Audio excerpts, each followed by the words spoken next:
Newman became my home away from home, I guess you could say. It's the place where I felt most comfortable in such a new setting. I decided to go to school away from home, I don't know why. And so I found a piece of home at Newman with these people that I haven't even known for that long, but in the short amount of time that I've been able to spend with them, I feel like we're family. And it's like we have these bonds that some people take years to make, and we've made them in the few years I've been here. I think it's really cool to just be able to worship with people who come from so many different backgrounds. I have a friend who comes from Alaska, and we worship together. And I also think it's really funny to be able to go to Mass with someone who could be my professor. The non-student parishioners and the student parishioners are always working together in anything, and yeah, it's actually a great relationship between the two generations.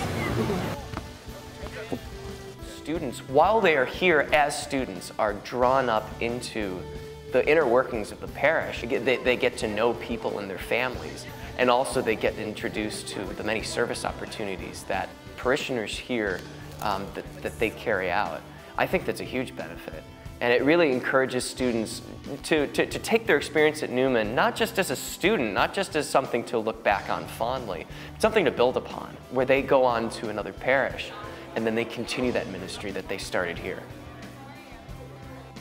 I think during college it's really hard for students to keep with their faith, keep up, especially because you're the first time you're away from home, probably from your parents, and you really have to take your faith into your own hands. And so having that community to support you was really great, and you go through the ups and downs together, and through the stress and the papers and the finals at Berkeley, I remember leaving the service and walking to campus, and there was a lady in front of me.